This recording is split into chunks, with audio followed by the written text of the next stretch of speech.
Voilà, le monde selon la vengeance, le monde selon la vengeance, avec l'homme spirituel, Papa Charles Eluo, pour un monde de tout-puissants. C'est ça le souci. Pour un Congo-Afrique de tout-puissants. L'homme de vengeance, avec ses enseignements, il forme les tout-puissants, il forme les sauveurs, les défenseurs, les hommes et les femmes de Dieu. C'est ça le niveau du message de vengeance, le message du troisième temps. Voilà, la vengeance est le message du troisième temps. L'ordre spirituel de vengeance est l'ordre spirituel du message du troisième temps, avec les sauveurs, avec les défenseurs, avec les hommes et les femmes Dieu. Avec le message de la vengeance, notre devise est être, avoir, régner. Donc, je suis, j'ai et je règne. C'est ça les soucis de l'homme de vengeance. Les Africains, partout où ils sont, ils doivent régner. C'est le temps des Africains.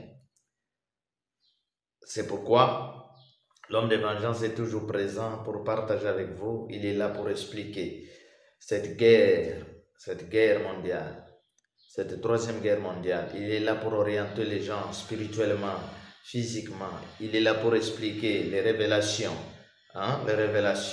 les songes, les visions. Il est là pour prier pour les enfants de Dieu. Voilà. Les Russes, les Américains utilisent le système des antimissiles. En Afrique, nous n'avons pas le système des antimissiles parce que les Africains dormaient, les Africains étaient dans une grande distraction au lieu de se préparer. Nous n'avons pas eu la chance d'avoir des chefs d'État ou des autorités politiques qui ont travaillé pour chercher à défendre, à sauver l'Afrique.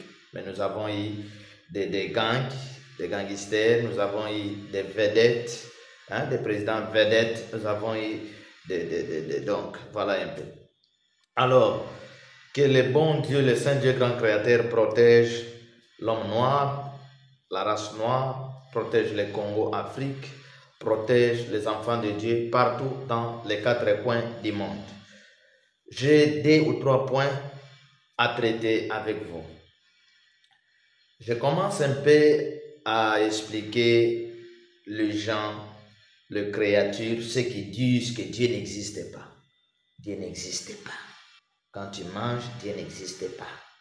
Quand tu es dans des boîtes pour prendre des champagnes et pour sortir avec des filles, là, Dieu n'existe pas parce que tu es dans l'ambiance. Tu deviens ivre, Dieu n'existe pas. Quand tu comptes de l'argent, tu t'appelles patron, boss, Dieu n'existe pas. Quand tu es citoyen américain, tu te crois, Dieu n'existe pas parce que tu es plus fort, tu es devenu mon général. Les gens te saluent, mon général, là, tu deviens orgueilleux, Dieu n'existe pas. Bien-aimé, je vous dis que Dieu existe. Même la puissance de Jésus-Christ existe. Ah oui, c'était la loi devient la grâce, aujourd'hui la grâce devient la vengeance. La grâce est devenue la vengeance. Dieu est là, les saints sont là, ses serviteurs sont là, les prophètes sont là. Que vous croyez ou pas, nous sommes là. Nous travaillons au service du grand créateur, nous sommes là. La puissance de Jésus-Christ est là. Toi qui dis Dieu n'existe pas, avec cette guerre mondiale, tu changeras pour dire Dieu existe. Toi qui insultes ceux qui prient, tu vas prier. Le monde spirituel va imposer la prière, tu vas prier. Vous qui insultez Jésus-Christ, vous allez invoquer Jésus-Christ. Attendez, au moment opportun, tu vas prier Jésus-Christ. Au moment opportun, tu vas gêner. Tu vas gêner. Parce que cette troisième guerre mondiale, que nous appelons la guerre de la vengeance, la guerre d'équilibre, tu vas prier. Toi, le patron, monsieur le patron, madame la patronne, tu vas chercher la face du Seigneur. Oui, la guerre mondiale. Ce n'est pas, demandez en Afrique Ici où les Français, les Européens, les Américains imposent des guerres, nous tuent, demandez. Parce que quand il y a des coups de fusil, quand il y a des frappes de missiles, tu n'auras même pas le temps d'aller dans ta boutique, dans ton magasin. Là. Tu n'auras même pas le temps d'aller consulter les malades. Je suis médecin spécialiste. Tu n'auras pas le temps. Je suis vedette, artiste, musicien, je vais chanter. Tu n'auras pas le temps. Tu n'auras pas le temps d'être dans ton bureau, président de la République. Moi, je suis ministre pour recevoir les gens. Tu n'auras pas le temps. La guerre mondiale, c'est le monde spirituel de Dieu qui impose ça pour confondre les orgueillés. Les orgueillés, vous allez prier. Vous allez vous agenouiller devant les grands créateurs. Vous allez implorer la miséricorde de Dieu. L'orgueil là que vous avez, oh, ça va terminer. Ne vous en faites pas. C'est le prophète qui parle. Nous savons ce que nous disons. Donc, je voulais vous dire à vous, les orgueillés du monde, à vous qui pensez que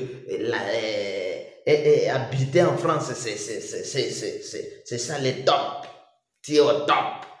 Être américain, c'est tout. Tu as gagné la vie. Être italien, être allemand, être intelligent, travailler auprès du roi, d'un président, tu es savant. C'est ça, tu as gagné la vie. Non. On a la vie lorsque le Saint-Esprit est avec toi. Lorsque tu crois qu'il y a un Dieu grand créateur, il y a un esprit qui t'a créé. Lorsque tu t'humilies devant cet esprit, lorsque tu as le temps pour dire merci à celui qui t'a accordé le souffle de vie, c'est là la vie. C'est là la vie. C'est pourquoi j'ai dit aux Européens qui ne croient pas qu'il y a un Dieu, qui insulte Jésus-Christ, qui insulte les pasteurs, vous aurez besoin de pasteurs, vous aurez besoin de la prière et vous allez prier. Vous allez prier. En France, là, vous allez prier. Même les Africains qui insultent les pasteurs, vous allez prier. Vous allez prier. Vous allez demander la prière.